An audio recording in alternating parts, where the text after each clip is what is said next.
Aos nossos incríveis espectadores do Teia Emaranhada, queremos saber de que parte do Brasil ou do mundo você está assistindo. Conta pra gente aqui nos comentários. Agora vamos mergulhar na história de hoje. Capítulo 1. O Homem que Nunca Esquece. Marcelo Andrade estava parado diante das enormes janelas de vidro do seu escritório, observando o horizonte de São Paulo brilhar na tarde abafada. Aos 42 anos, ele inspirava respeito e medo em doses iguais. Seus olhos frios, quase de aço, já tinham visto de tudo no mundo dos negócios. E sempre que precisou esmagar concorrentes, não pensou duas vezes. Marcelo não apenas vencia, ele atropelava. "Senhor, sua esposa ligou para marcar o jantar hoje à noite", avisou sua secretária pelo interfone. O maxilar de Marcelo se contraiu de leve. Juliana, sua esposa há 16 anos e mãe de sua filha de 14, Carolina. A mesma mulher que antes o olhava com adoração genuína, agora parecia uma assistente de agenda, reduzida a marcar encontros como se fossem compromissos de trabalho. Ele havia construído a Andrade Tecnologia do zero, depois que o pai abandonou a família quando Marcelo tinha apenas 12 anos. Quando os moleques da rua estavam jogando videogame e brigando por ficha no fliperama, Marcelo estudava, trabalhava e traçava planos. Aos 25, já comandava 3 startups de tecnologia. Aos 30, sua fortuna já batia aos 50 milhões de reais. Aos 35, casou-se com Juliana Nogueira, uma morena de família de classe média que ficava impressionada com o seu sucesso. Os primeiros anos foram bons. Ele o apoiava até quando ele passava 18 horas dentro do escritório. Depois veio Carolina, a mansão no Morumbi, a vida de novela. Mas sucesso em excesso costuma trazer um veneno chamado acomodação. E a acomodação logo abriu espaço para a traição. O celular de Marcelo vibrou. Mensagem de Walter Soares, seu sócio. "Reunião de emergência amanhã. Precisamos discutir o contrato com a Henriquez Engenharia." Walter tinha aquele 1,80 m, sorriso pronto de galã de novela das 9, o tipo de homem que fazia mulher suspirar e homem querer ser amigo. Marcelo o conhecera 5 anos antes, quando a consultoria de Walter estava quebrada. Viu o potencial, socorreu o negócio e o transformou em sócio, cedendo 40% da empresa expandida. Naquela noite, Marcelo chegou em casa e encontrou Juliana na cozinha, de vestido preto justo, daqueles que fazem qualquer marido suspeitar que não foi escolhido só para jantar em casa. "Você está linda", disse ele, beijando-lhe o rosto. Ela ficou um pouco tensa. "Obrigada. Como foi seu dia?" A voz dela soava alegre demais, quase ensaiada, como quem tenta esconder algo. "Produtivo. O Walter mencionou um problema com a Henriquez Engenharia. Você conhece esse cliente?" Um brilho estranho cruzou os olhos dela. "Não. Por quê?" "Só a curiosidade." Marcelo franziu a testa. Curiosidade demais sempre tem dono, pensou. Foi nesse momento que Carolina entrou correndo na cozinha, cabelos loiros balançando, a cópia da mãe. "Pai, posso dormir na casa da Mariana Correia no fim de semana?" Marcelo arquivou o nome mentalmente. Filha de policial, recém-chegada na escola. Boa menina, parece confiável. Ele olhou para o rostinho ansioso da filha. Aos 14 anos, Carolina ainda era inocente, acreditava que os pais se amavam e que o mundo era justo. "Vamos ver, filha", respondeu bagunçando o cabelo dela. Durante o jantar, Marcelo observou Juliana de perto. Ela conferiu o celular 3 vezes, sempre disfarçando. Quando pediu licença para ir ao banheiro, levou bolsa e celular juntos. Mais tarde, quando Carolina já estava na cama, Marcelo se fechou no escritório com um copo de uísque escocês envelhecido de 20 anos. Ele sempre acreditou que informação era poder. Conhecia cada centavo dos concorrentes, cada fraqueza dos rivais. Mas agora percebia que estava cego dentro da própria casa. Na manhã seguinte, ligou para o irmão mais novo, Gustavo Andrade, investigador particular em Campinas. Não se falavam havia meses, desde que Gustavo reclamara da obsessão de Marcelo pelo trabalho. "Preciso que você investigue uma coisa", disse Marcelo direto. "O que foi?" "Minha esposa, discretamente, E o Walter Soares? Houve silêncio do outro lado. Marcelo, você tem certeza de que quer seguir por esse caminho? Vá em frente. Capítulo 2. As peças se encaixam. 3 dias depois, Gustavo apareceu em São Paulo com uma pasta de papel pardo sobre a mesa. Você não vai gostar disso, disse ele com pesar na voz. Marcelo abriu a pasta. Fotos se espalharam, Juliana e Walter juntos em hotel, se beijando no carro dele, entrando em um apartamento desconhecido. Os registros mostravam que aquilo já acontecia há 8 meses. Tem mais, murmurou Gustavo. Eles estão planejando alguma coisa. Ele seguiu Walter até uma reunião com Tadeu Tavares, sujeito conhecido por arrumar identidades falsas. Marcelo tamborilava os dedos na mesa, único sinal da raiva que crescia dentro dele. Eles estão preparando para assumir juntos, continuou Gustavo. O Walter está liquidando ativos e jogando em criptomoedas. Marcelo respirou fundo. E Juliana? O irmão hesitou. Ela foi vista fotografando documentos do seu escritório em casa, apólices de seguro, contratos da empresa, contas nas Ilhas Turcas, qualquer coisa que desse para roubar. Marcelo correu até o cofre. De fato, os arquivos estavam mexidos, mas de forma tão sutil que só alguém obsessivo como ele perceberia. Potencialmente, Gustavo, eles têm acesso a tudo. Minha esposa acha que pode me trair e ainda sair rica com meu sócio. Marcelo, pensa bem. Você pode se divorciar dela, cortar o Walter do negócio. Não, interrompeu firme como uma lâmina. Eles declararam guerra contra mim. E na guerra, só existe um resultado aceitável: vitória total. Na semana seguinte, manteve a rotina, mas agia nos bastidores. Instalou câmeras escondidas em casa, contratou um hacker para monitorar o celular e o computador de Juliana e colocou Walter sob vigilância 24 horas por dia. O que descobriu foi ainda pior do que imaginava. Eles não apenas planejavam arrancar cada centavo de Marcelo, como também chamaram reforço. Igor Guimarães, contador de Marcelo por 6 anos, estava no esquema, ajudando Walter a esconder bens e preparar a grande fuga. O plano era simples, quase ingênuo de tão sofisticado. Juliana fingiria a própria morte em um acidente de carro. O seguro de vida pagaria uma bolada em reais e com Marcelo supostamente arrasado pela dor, Walter iria, aos poucos, transferir os ativos da Andrade Tecnologia para fora do país. Quando alguém percebesse a jogada, os 3 já estariam de pés para o alto, curtindo a vida boa em algum canto das Ilhas Turcas. Mas eles subestimaram Marcelo Andrade.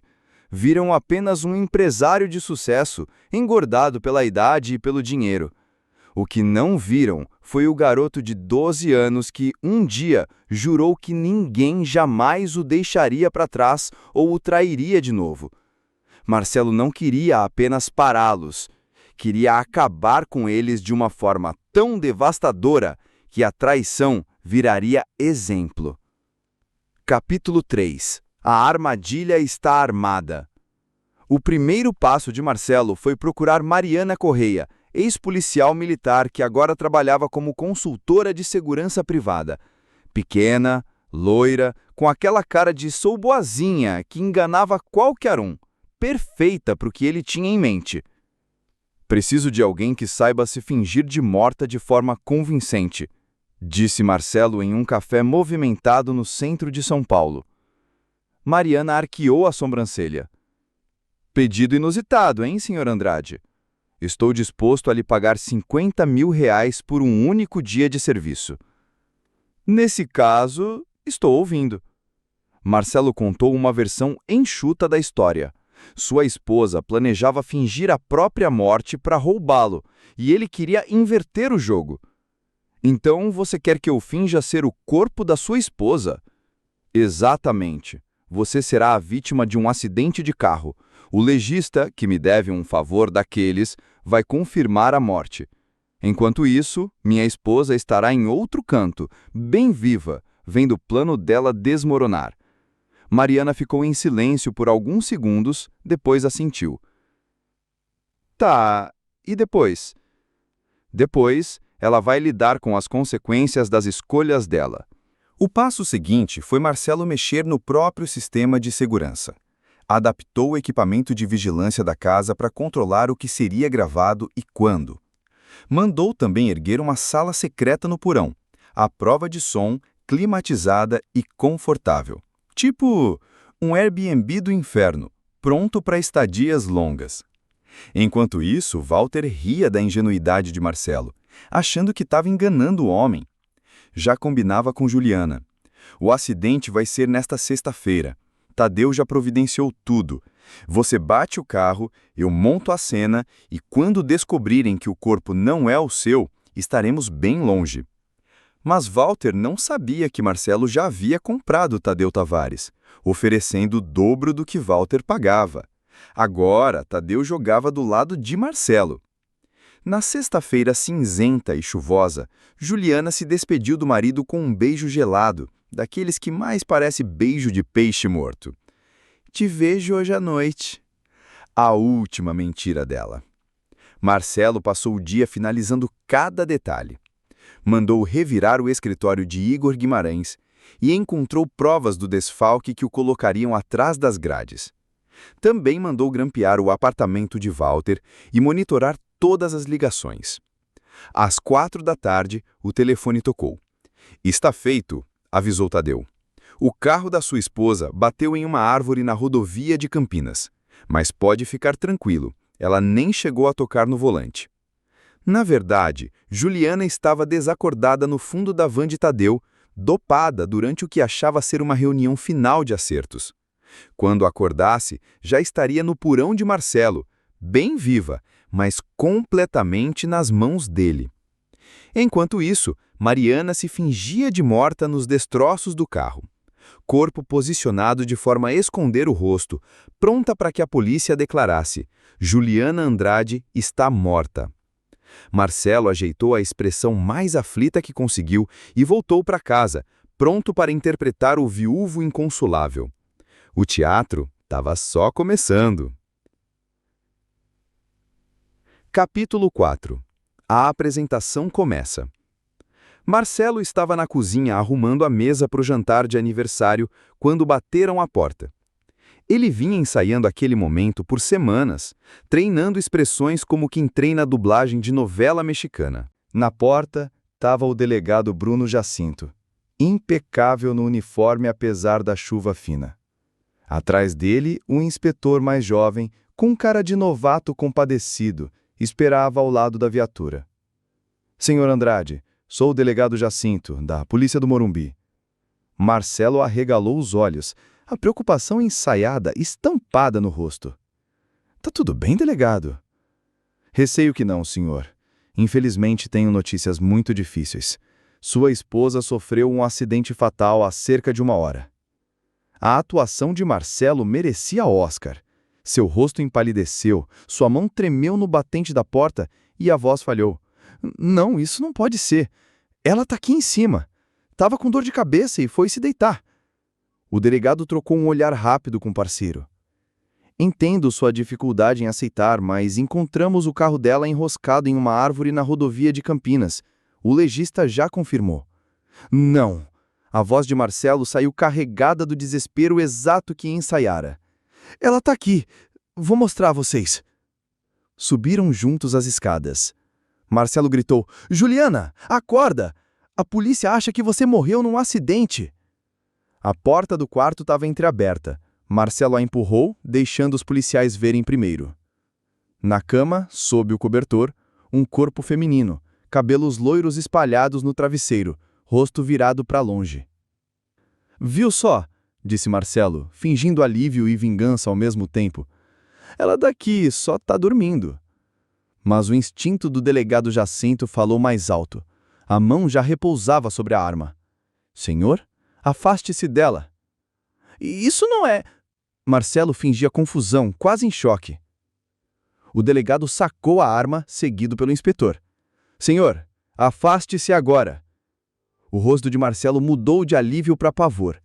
O delegado se aproximou da cama, arma em punho. Tocou o corpo frio e rígido de Mariana, que simulava a morte com perfeição. Era um manequim em tamanho natural, absurdamente realista. Vestia as roupas de Juliana, usava suas joias e uma peruca loira arrumada exatamente como o cabelo dela costumava ser. Senhor Andrade, disse o delegado Bruno Jacinto, agora com a voz firme e sem qualquer simpatia. Preciso que o senhor coloque as mãos onde eu possa vê-las e me diga onde sua esposa realmente está. A atuação de Marcelo mudou de novo. Agora, ele encarnava o papel do marido confuso, enlutado, sem entender nada. Eu não compreendo, ela estava aqui quando desci. Dormia bem aqui. Mas isso é um manequim. Onde está minha esposa? Eu não sei. Alguém deve ter... Alguém a levou. A voz dele subiu num pânico que parecia, para qualquer um, completamente verdadeiro. No porão, a cerca de 9 metros abaixo de onde estavam, Juliana Nogueira começava a despertar no quarto que Marcelo havia preparado especialmente para ela. As paredes eram à prova de som, o carpete no chão, um pequeno banheiro visível por uma porta aberta e até mesmo uma cozinha compacta com frigobar. Quase parecia uma suíte de hotel de luxo, se não fosse por um detalhe sinistro. Não havia janelas, e a porta de aço parecia coisa de presídio de filme, e não havia saída sem que ele permitisse. Juliana acordaria em uma prisão confortável, mas impossível de escapar, com direito a monitor mostrando em tempo real o que se passava lá em cima. Deitada, ela via marido oferecendo a performance da vida dele, enquanto o amante e os cúmplices aguardavam ansiosos notícias da sua suposta morte. A armadilha estava armada, e a partir dali, o jogo de verdade começava. Capítulo 5. O despertar. A consciência de Juliana voltou devagar, como se ela estivesse emergindo de um mergulho em águas turvas. Sua cabeça latejava, a boca estava seca, e a memória parecia um quebra-cabeça incompleto. Quando conseguiu focar, percebeu que estava deitada em uma cama confortável, em um quarto que jamais tinha visto. As paredes eram pintadas em tom creme suave, havia carpete no chão, um pequeno banheiro visível por uma porta aberta e até mesmo uma cozinha compacta com frigobar. Quase parecia uma suíte de hotel de luxo, se não fosse por um detalhe sinistro. Não havia janelas e a porta de aço parecia coisa de presídio de filme. E não havia saída sem que ele permitisse. Senhor Andrade, o carro da sua esposa foi encontrado em um acidente fatal. O corpo no local foi identificado como Juliana Nogueira. Agora o senhor diz que ela foi sequestrada do próprio quarto? O senhor entende como isso soa? Eu sei, mas estou dizendo a verdade, respondeu Marcelo com a voz embargada, encenando o papel do marido arrasado. Ela estava dormindo lá em cima quando vocês chegaram. As mãos de Juliana tremiam. O acidente de carro, a falsa morte, o envolvimento de Walter, nada tinha seguido conforme o plano. Marcelo sabia. Ele sempre soube. Um estalo no interfone a fez arrepiar. Olá, querida, disse Marcelo com a voz calma, controlada, como se fosse outro homem. Nada daquele desespero da tela. Espero que esteja melhor. Você ficou desacordada por um bom tempo. Marcelo, ela sussurrou, depois gritou. Marcelo, o que você fez? Dei a você exatamente o que queria, Juliana. Você não vivia dizendo que queria desaparecer, deixar sua antiga vida para trás? Pois bem, considere isso um recomeço. Me tire daqui. Receio que não seja possível. Veja bem, para o mundo inteiro, Juliana Nogueira morreu hoje à tarde, em um acidente de carro. Há até um corpo para provar isso. Bem, parecido o suficiente para a investigação inicial. Na tela, ela viu o BMW de Walter entrando na garagem. Ele saiu com o rosto tomado de preocupação, pronto para bancar o amigo solidário. Walter está aqui. Veio me consolar nesse momento de luto. Não é tocante?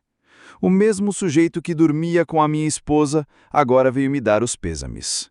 Juliana assistiu horrorizada enquanto Walter abraçava Marcelo na porta. Ela, viva, observava da prisão subterrânea. Você é louco! Gritou Juliana. Eu sou detalhista, corrigiu Marcelo rindo baixo. Você achou mesmo que poderia roubar 16 anos da minha vida, me passar a perna e simplesmente sumir? Achou que eu nunca descobriria as contas secretas nas Ilhas Turcas, as identidades falsas, a fraude do seguro? Enquanto isso, Walter já estava na sala conversando com os inspetores. Marcelo, não consigo acreditar nisso. Se eu puder fazer algo, dizia ele com a voz embargada. Ele não sabe, não é? Perguntou Juliana, nervosa.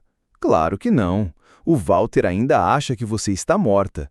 Para ele, o plano saiu perfeito. Deve estar se perguntando por que você não entrou em contato, mas vai achar que você está apenas sendo cautelosa, esperando a poeira baixar.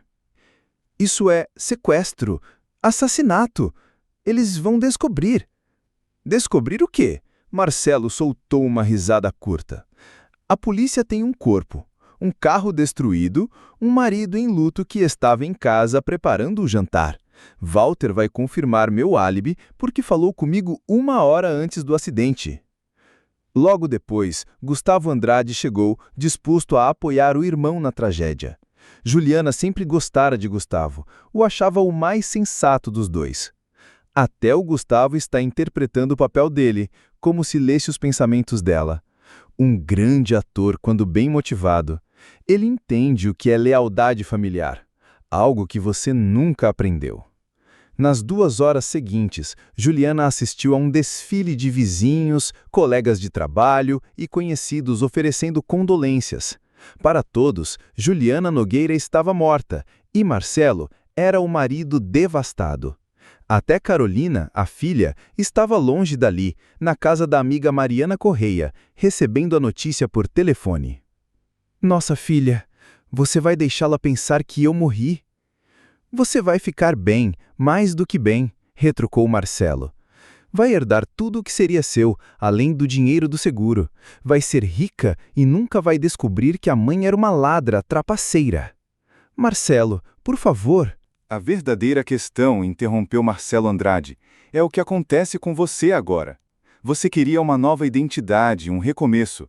Eu posso te dar isso, mas não vai ser aquela aposentadoria tranquila na Bahia que você sonhava com o Walter Soares. Na tela, Walter se despedia de Marcelo, prometendo ajudar nos preparativos do funeral e garantir que estaria presente para qualquer necessidade. A preocupação no rosto dele parecia até verdadeira. Ele está bem, disse Marcelo. Preciso admitir isso a ele. Se eu não soubesse, quase acreditaria que ele realmente se importava com você. Quando a polícia e os curiosos finalmente foram embora, Juliana Nogueira observou Marcelo fechar a porta da frente e se encostar nela, deixando cair a máscara de tristeza que sustentara o dia inteiro. O sorriso que surgiu em seu rosto era frio, calculista, quase de vilão de novela das 9. Ele olhou direto para a câmera como se encarasse um mundo. Fase 1 concluída. Disse, agora começa a verdadeira diversão. Capítulo 6. Os Titãs da Internet. 3 dias após a morte de Juliana, Walter estava em seu escritório no centro de São Paulo, encarando seu celular criptografado. Nada de mensagem de Juliana. Nenhum sinal de que ela havia chegado ao esconderijo que Tadeu Tavares tinha preparado. Nada. Segundo o plano, ela já deveria ter feito contato usando o código combinado. O silêncio começava a deixá-lo nervoso.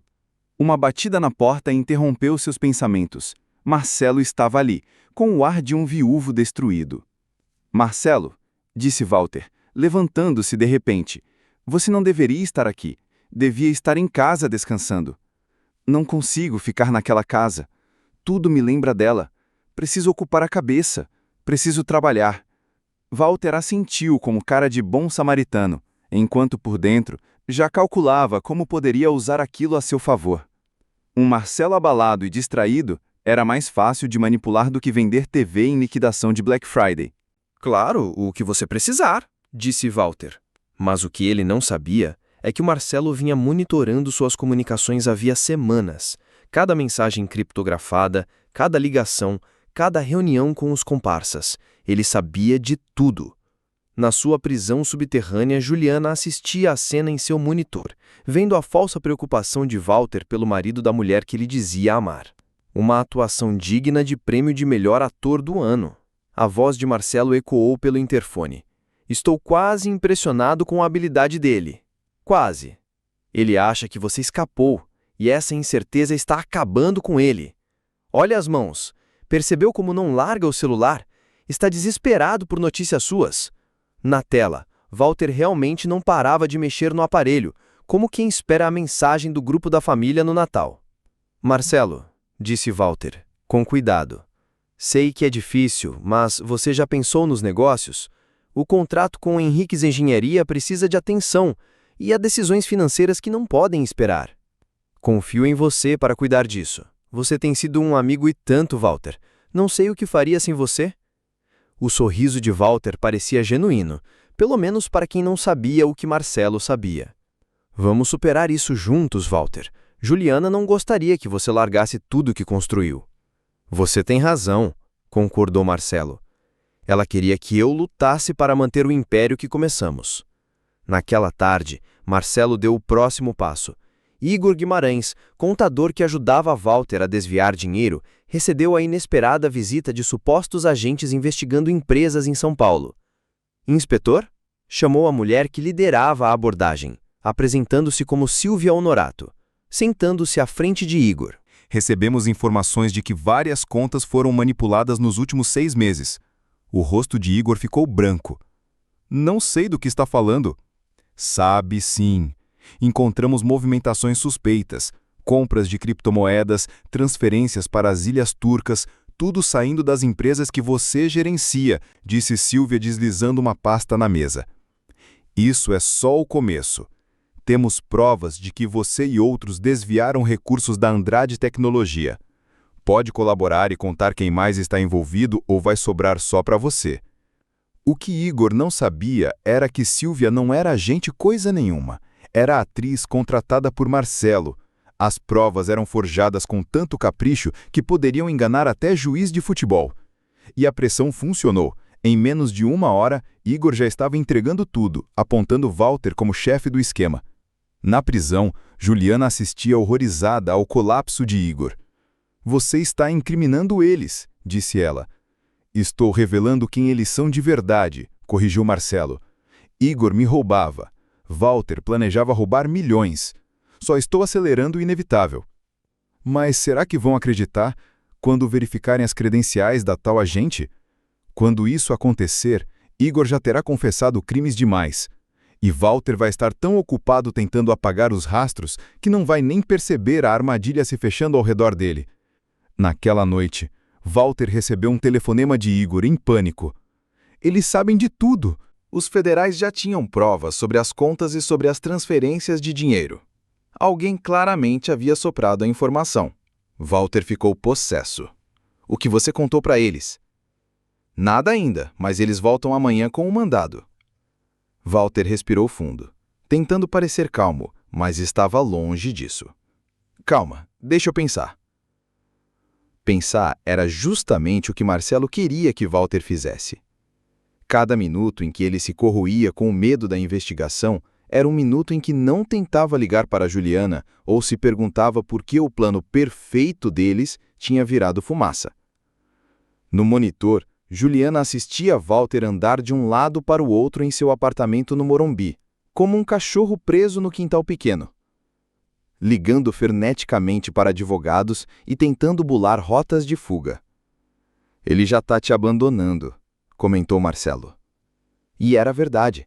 Assim que Walter sentiu que podia ser pego, a ideia de resgatar Juliana evaporou. Esse é o homem por quem você jogou fora mais de 16 anos de casamento. Olha bem para ele, Juliana. Ele não está preocupado com você. Ele só pensa em salvar a própria pele. Como para confirmar as palavras de Marcelo, a ligação seguinte de Walter não foi para saber do paradeiro de Juliana. Ele telefonou para Tadeu Tavares, exigindo uma nova identidade, pronto para sumir do mapa. Sua esposa morreu, sussurrou Juliana, vendo aquele por quem havia arriscado tudo, deixá-la sem pensar 2 vezes. Não, Juliana Nogueira, morreu, corrigiu Marcelo, então quase sereno. Mas você agora, é outra coisa. A questão é, o que você quer ser daqui para frente? A armadilha estava funcionando com perfeição. Walter já estava em pânico, cometendo erros e queimando as poucas pontes que restavam. Logo, Marcelo colocaria em prática a fase final da vingança. Aquela que não destruiria só a vida de Walter, mas também tudo o que ele tentou construir em cima das ruínas do casamento de Marcelo. Capítulo 7. A verdade revelada. Uma semana depois da suposta morte de Juliana, Walter cometeu o erro fatal. Desesperado para fugir daquilo que achava ser uma investigação federal, acessou as contas secretas com o dinheiro desviado da Andrade Tecnologia. Ele não imaginava que Marcelo monitorava cada clique. Assim que Walter iniciou a transferência de mais de R$ 2.300.000 para sua conta de fuga nas Ilhas Turcas, Marcelo agiu. No quarto subterrâneo, Juliana via, pelos monitores, carros da polícia cercando o prédio de Walter. Só que dessa vez não eram figurantes contratados por Marcelo, eram policiais de verdade do Departamento de Polícia de São Paulo, com mandados de prisão em mãos. Como assim? Murmurou Juliana, perplexa. Walter havia acabado de transferir milhões roubados para fora do país. A voz de Marcelo ecoou pelo interfone. Isso é fraude eletrônica, lavagem de dinheiro e roubo. Eu só precisei entregar as provas para quem de fato manda.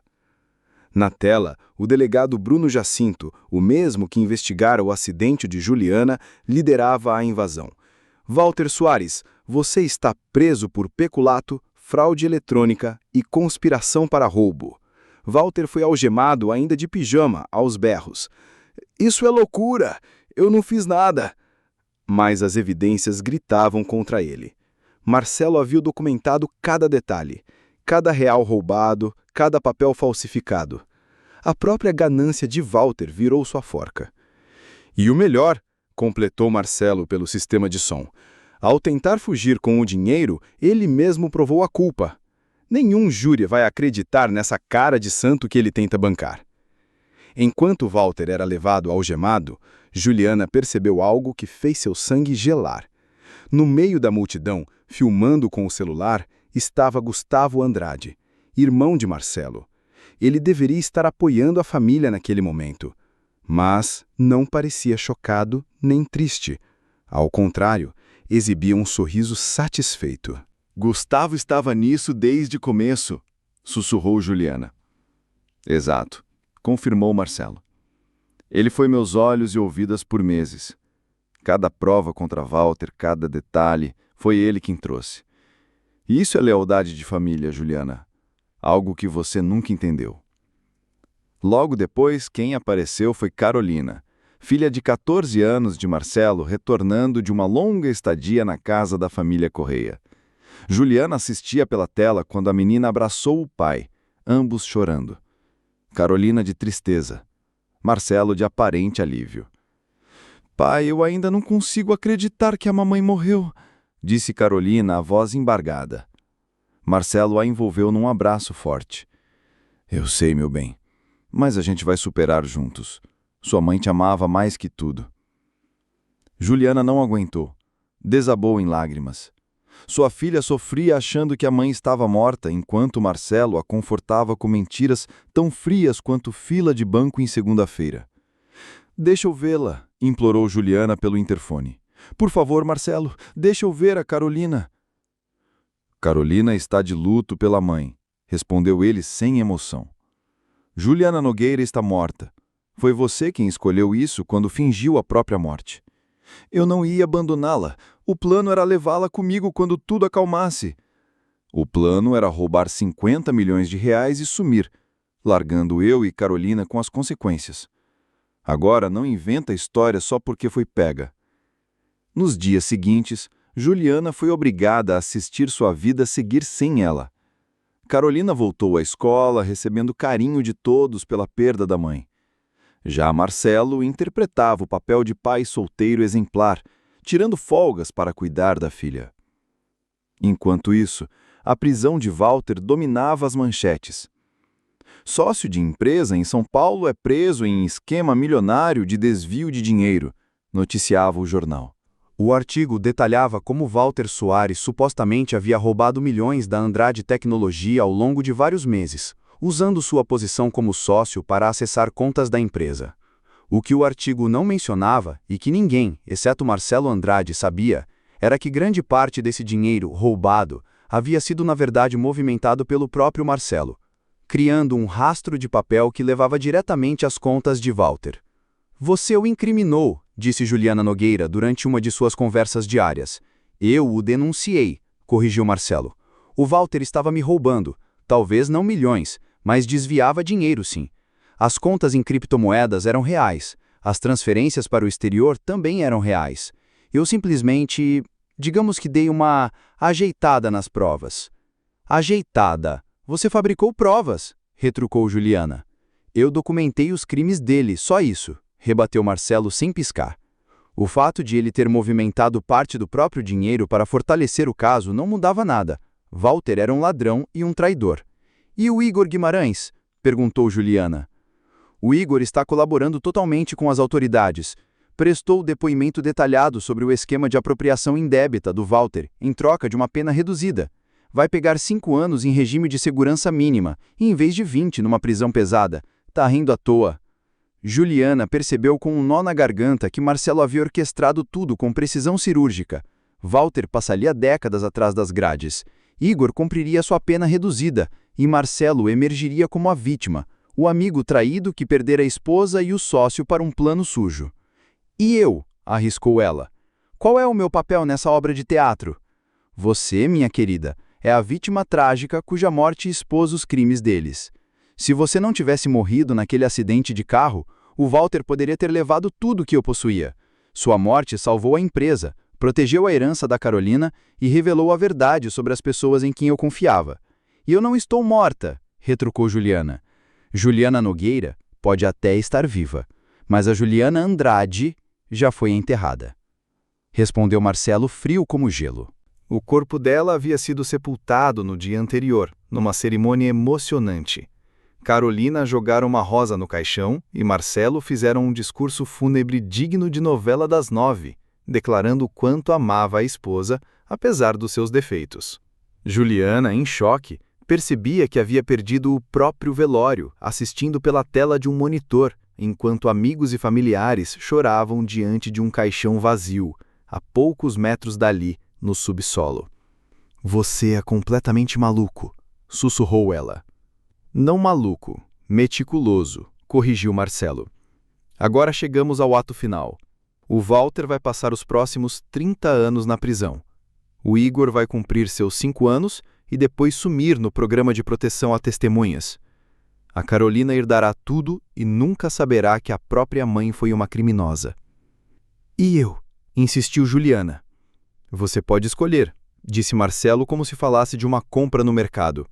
Ou mantém a morte de Juliana Andrade permanente, um acidente trágico que encerrou um belo casamento, ou você vive, mas com uma nova identidade, uma vida nova, tudo novo. Só que se decidir viver, saiba que voltar para sua antiga vida significará destruir o futuro da Carolina e mostrar que a mãe dela era ladra e mentirosa. O peso da escolha caiu sobre Juliana como um piano caindo de um prédio. Ela poderia desmascarar Marcelo e voltar para a filha, mas destruiria a imagem que Carolina tinha da mãe e ainda correria o risco de se implicar nos crimes de Walter.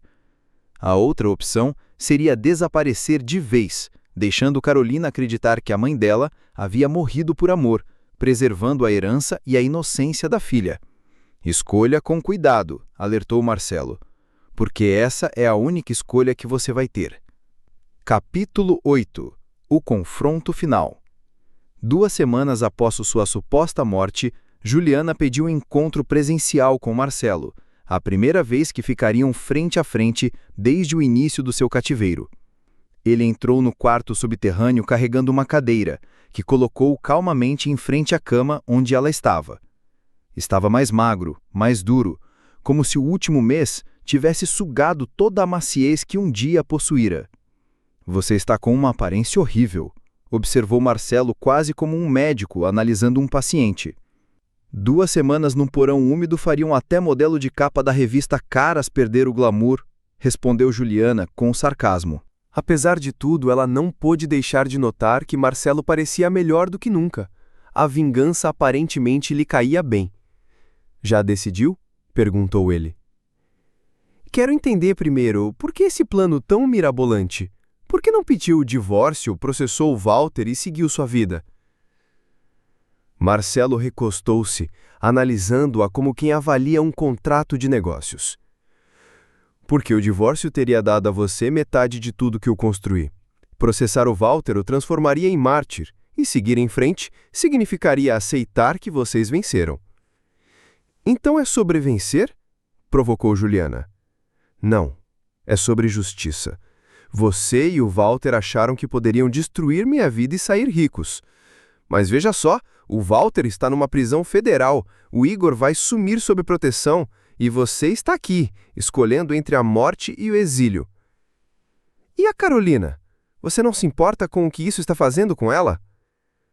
Pela primeira vez, os olhos de Marcelo brilharam. Não era arrependimento, mas uma dor contida, quase engolida. É melhor para a Carolina acreditar que a mãe morreu, do que descobrir que ela era uma criminosa. Ela herdará tudo agora, terá um pai que realmente a ama e nunca precisará saber que a mulher que a colocou no mundo estava disposta a abandoná-la por dinheiro. Eu não ia abandoná-la, protestou Juliana. O plano era roubar 50 milhões de reais e desaparecer na Bahia ou nas Ilhas Turcas. Não me venha com a história de que você mandaria buscar a Carolina depois. Juliana ficou em silêncio, porque no fundo sabia que ele estava certo. O plano sempre fora fugir com Walter, e Carolina era apenas uma pendência a ser resolvida depois. Já tomei minha decisão, disse ela finalmente. Escolho o exílio, mas tenho condições. Marcelo ergueu uma sobrancelha, cínico. Você dificilmente está em posição de negociar. Quer mesmo que acredite que você vai embora para sempre? Posso te dar isso, mas quero atualizações regulares sobre a Carolina. Fotos, boletins da escola, confirmação de que ela está feliz e saudável. Quero saber se minha filha está crescendo bem, mesmo que eu não possa fazer parte da vida dela. Concordo. Mais alguma coisa? Quero ter certeza de que ela nunca descobrirá a verdade sobre mim. Prometa-me que qualquer que seja a história que você inventar sobre a minha morte, seja algo com que ela consiga conviver. Nada que destrua a lembrança que ela guarda de mim. Marcelo assentiu devagar. Ela acredita que você morreu instantaneamente no acidente, que não sofreu. Acredita que você a amava mais do que qualquer coisa no mundo e que suas últimas palavras foram sobre o quanto se orgulhava dela. As lágrimas começaram a escorrer pelo rosto de Juliana. Obrigada. Não me agradeça ainda. Sua nova identidade vem com regras rígidas. Você vai morar em uma cidadezinha da Serra da Mantiqueira com o nome de Beatriz Henriques. Vai trabalhar como contadora em uma empresa de família. Terá um apartamento simples e um carro usado. Nunca entrará em contato com ninguém da sua antiga vida. E jamais tente pesquisar sobre a Carolina ou sobre mim. Nunca voltar para São Paulo, certo? Exatamente. E se quebrar essas regras, surgirão provas de que Juliana Nogueira não morreu em um acidente, mas fingiu sua própria morte como parte do esquema de apropriação indébita do Walter Soares. A Carolina vai descobrir que a mãe era uma criminosa que o abandonou. O dinheiro do seguro será recuperado, a herança dela ficará bloqueada na justiça e você passará o resto da vida em uma prisão federal. A armadilha era perfeita. Marcelo havia garantido que qualquer tentativa de Juliana de retomar a antiga vida destruiria justamente a filha que ela tentava proteger. Você pensou em tudo, não é? Eu sempre penso. 3 dias depois, Juliana estava no banco do passageiro da caminhonete de Gustavo Andrade, cruzando estradinhas de terra da Serra da Mantiqueira em direção à sua nova vida. Gustavo permaneceu em silêncio durante quase toda a viagem. Só perto do destino resolveu falar. Você sabe que ele ainda te ama. Juliana soltou um riso amargo. Que jeito estranho de demonstrar isso. O Marcelo não perdoa. Nunca perdoou. Desde que nosso pai foi embora. Mas também não odeia sem motivo. O que você fez com ele, o que você fez com a Carolina, quebrou algo dentro dele que não dá para consertar. Eu cometi um erro. Pessoas cometem erros. Gustavo olhou pelo retrovisor, sério. Esquecer um aniversário é erro. Deixar o leite azedar fora da geladeira é erro. O que você fez foi traição calculada, planejada durante meses. É diferente. Eles seguiram em silêncio até chegarem ao novo lar de Beatriz Henriques, Um apartamento pequeno sobre uma livraria, numa cidade tão escondida que parecia ter sido esquecida até pelo Google Maps. É aqui, disse Gustavo, entregando-lhe um molho de chaves e um envelope. Sua nova identidade, carteira de motorista, CPF, identidade e algum dinheiro para começar. Tem um emprego te esperando na loja de ferragens. Eles acreditam que você é uma viúva de Salvador tentando recomeçar. Eu vou te ver de novo algum dia? Não. Para o mundo, Gustavo Andrade ajudou a enterrar a cunhada 2 semanas atrás. A tal Beatriz Henriques não tem ligação nenhuma com ninguém chamado Andrade. Gustavo a deixou sozinha naquela rua empoeirada do fim do mundo. Juliana percebeu então que a vingança de Marcelo estava completa. Ela estava viva, mas Juliana Nogueira estava morta e enterrada em um cemitério de São Paulo. Sua filha chorava pela mãe perdida e seu marido seguia em frente. Ainda assim, estar respirando já era mais do que Walter Soares podia dizer de sua cela numa prisão federal. Capítulo 9. O novo começo. 6 meses depois, Marcelo Andrade estava em seu escritório, em São Paulo, contemplando a cidade que já não trazia as mesmas memórias dolorosas. Walter havia sido condenado a 35 anos de prisão. Igor Guimarães cumpriu seu acordo de delação e desapareceu sob proteção de testemunhas. A seguradora pagou o seguro de vida de Juliana sem questionar.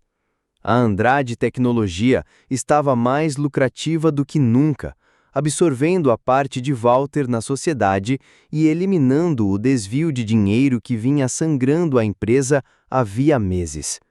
O patrimônio líquido de Marcelo aumentara após a morte da esposa. Carolina, por sua vez, florescia. Aos 15 anos, era uma jovem confiante e inteligente que falava da mãe com carinho, mas já sem aquela tristeza esmagadora dos primeiros meses. Tirava notas máximas, tinha sido aceita num programa de verão para alunos superdotados e parecia genuinamente feliz. "Pai, você está pronto para o jantar?"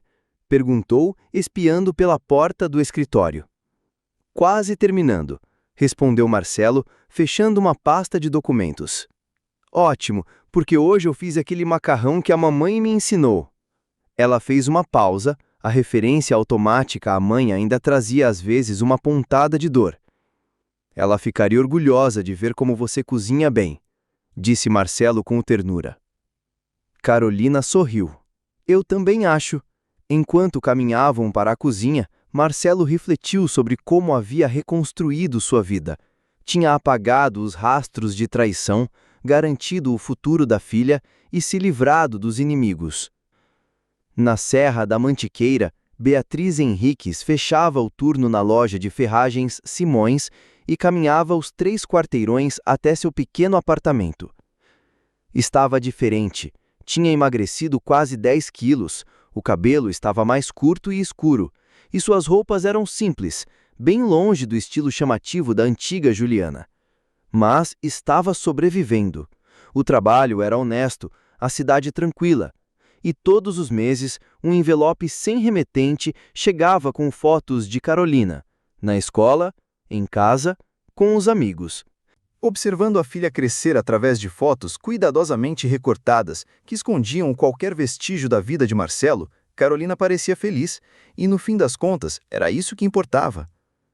Beatriz, em um momento de ousadia, chegou a tentar pesquisar notícias sobre São Paulo na internet. Bastaram poucas horas para que a conexão fosse misteriosamente cortada e, como se não bastasse, um homem engravatado bateu em sua porta relembrando-a sobre os termos do acordo. Depois disso, nunca mais tentou. Afinal, internet travada já é ruim. Agora, cortada à força, pior ainda. Algumas noites, Beatriz se sentava na sacada minúscula de seu apartamento na Serra da Mantiqueira e se perguntava se não teria sido melhor aceitar a vida que tinha, em vez de arriscar tudo por um pouco mais de emoção. Mas refletir demais, como todo mundo sabe, só leva a perder o sono. Juliana Nogueira havia feito suas escolhas e Beatriz Henriques aprendeu a conviver com as consequências. Enquanto isso, em São Paulo, Marcelo havia voltado a namorar, mas com cautela. Escolhia bem com quem se envolvia. Mulheres que compreendiam que sua filha vinha em primeiro lugar e que ele não queria nada passageiro. Tinha aprendido a ouvir sua intuição e a perceber os sinais vermelhos antes de cair em armadilha. Sabe, disse Gustavo em um dos jantares de costume, você poderia simplesmente ter se divorciado dela. Teria sido bem mais simples. Simples nem sempre é melhor, respondeu Marcelo. Assim, Carolina manteve a herança, a inocência e as boas lembranças. Walter e Igor pagaram de verdade pelos crimes que cometeram, e eu nunca mais precisei perder o sono com o medo deles voltarem a rondar minha família. E você se acostumou com a ideia de que ela ainda está viva por aí? Marcelo respirou fundo, pensou e foi direto. Não, ela não está viva. Juliana Nogueira morreu. Existe apenas uma mulher lá na Serra da Mantiqueira que tem o mesmo rosto, mas, para o mundo e para ele, Juliana morreu naquele acidente de carro. Esse jeito frio de encarar a situação pode parecer duro, mas era o único que permitia seguir em frente. Com o tempo, a história trágica de Marcelo Andrade virou quase uma lenda nos corredores das empresas paulistas. O empresário que perdeu a esposa em um acidente descobriu a traição do sócio e ainda assim conseguiu se reerguer enquanto criava a filha sozinho. Carolina cresceu, brilhou no colégio e se formou como oradora da turma. Ganhou bolsa integral na USP para estudar administração. Queria um dia assumir as rédeas da Andrade Tecnologia. "Quero continuar o que você e a mamãe começaram", disse ela emocionada durante a festa de formatura. "Ela estaria muito orgulhosa", respondeu Marcelo, e era sincero. Na Serra da Mantiqueira, Beatriz leu a notícia da formatura de Carolina no recorte de jornal que vinha junto com as fotos mensais. Chorou horas a fio, misturando lágrimas de orgulho, saudade e uma dose amarga de resignação. Sua filha era feliz, realizada, amada, e isso tinha que bastar. A vingança de Marcelo estava completa, não porque destruiu seus inimigos, mas porque construiu algo sólido a partir dos escombros que eles deixaram. Walter envelheceria atrás das grades, sem saber que a mulher que amou seguia viva. Juliana passaria a vida olhando de longe a família que abandonou florescer sem ela. Para Marcelo, aquilo era justiça pura. Não clemência, não perdão, mas justiça inevitável. E para alguém que aprendeu aos 12 anos que o mundo pode ser cruel e implacável, justiça perfeita era a única vitória que realmente fazia sentido. 5 anos após a morte oficial de Juliana, Marcelo estava na colação de grau da filha na USP, vendo Carolina receber seu diploma com honras.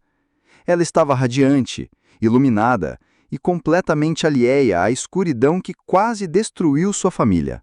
Foi então que, no meio da plateia, ele percebeu uma mulher de cabelos curtos, óculos escuros e boné de beisebol barato, escondida na última fileira. Por um instante, os olhares se cruzaram. Era Beatriz. Ela havia quebrado as regras uma última vez, arriscando tudo para ver a filha se formar. Marcelo poderia tê-la denunciado, poderia ter exposto tudo e destruído a imagem que Carolina tinha da mãe, mas apenas assentiu levemente, reconhecendo que aquele momento também era dela. Um segundo depois, Carolina cruzou o palco com o diploma na mão, e quando Marcelo olhou de novo, a mulher já tinha desaparecido. Mais tarde, enquanto a filha comemorava com as amigas no barzinho perto da faculdade, Marcelo recebeu uma única mensagem de texto de um número desconhecido. Obrigada. Ele apagou na mesma hora e nunca mais teve notícias de Beatriz Henriques. Marcelo Andrade havia vencido, mas também aprendeu que até a vingança mais perfeita pode carregar uma pontinha de misericórdia. Talvez essa fosse a única lição que Juliana pudesse ensinar. A guerra acabou, a vitória era total, e em algum lugar na Serra da Mantiqueira, uma mulher aprendia a conviver com as consequências de ter traído o único homem que nunca a perdoou. Mas Carolina jamais saberia de nada. Ela herdaria tudo, acreditando que seus pais se amaram até o fim e que sua mãe morreu confiando no potencial da filha. No final, essa era a vitória que realmente importava. É aqui que nossa história chega ao fim. Compartilhe sua opinião nos comentários. Se gostou da história, inscreva-se no canal e clique no vídeo que aparece na tela. Quem sabe na próxima eu te conto outro segredo de família digno de novela das 9.